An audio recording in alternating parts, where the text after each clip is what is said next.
Bem, pessoal, eu estou aqui com a minha edição definitiva de Batman no Cavaleiro das Trevas. Essa é uma produção da DC Comics que foi trazida ao Brasil pela Panini. Esta é a terceira edição e foi lançada em 2011. Muito daquilo que nós vimos na trilogia do Nolan e também no último Batman vs Superman saiu desta edição aqui. Mas o que nós podemos esperar de Batman no Cavaleiro das Trevas? A história se passa em um futuro anestesiado pelo entretenimento erotizado, por uma mídia extremamente erotizada também, em um mundo governado por autoridades megalomaníacas e em um cenário de polarização política. Os super-heróis foram tidos como uma ameaça à sociedade e banidos. O único que permaneceu foi o Super-Homem. E embora ele esteja envelhecido, ainda está na ativa, escondido da opinião pública e manipulado pelo governo. Mas, como nós vimos, essa não é uma história do Superman, é uma história do Homem-Morcego.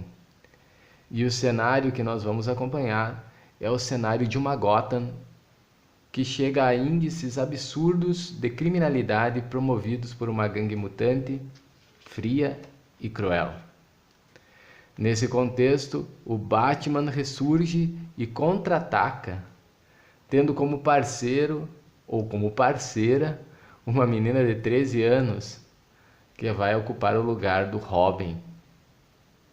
Essa história é assustadoramente atual e trata sobre manipulação governamental e midiática, polarização política, discursos ideológicos demagógicos e foi escrita no início da década de 1980. Pasmem! O texto é praticamente profético.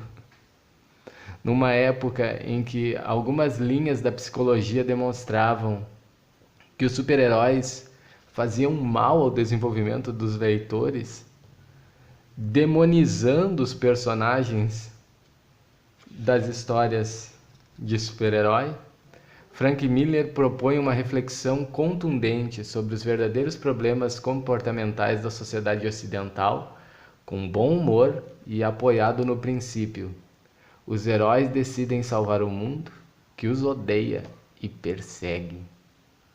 Apesar de tudo isso, eu esperava um pouco mais da história. Os extras da edição são excessivos. Eu não gostei nem um pouco da arte.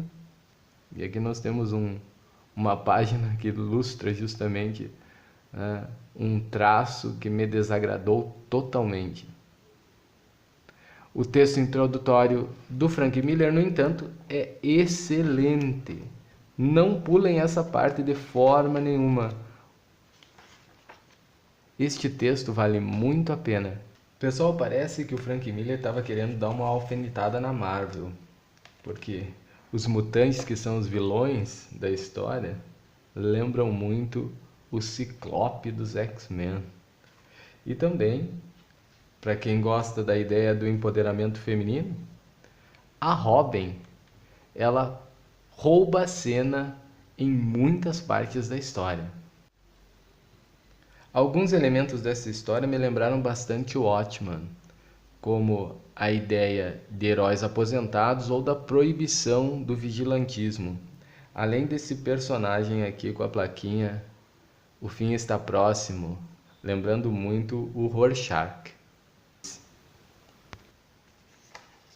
Bem, pessoal, recomendo a todos Batman no Cavaleiro das Trevas. Ele vai funcionar para muitos como um espelho da nossa sociedade e do contexto que nós estamos vivendo.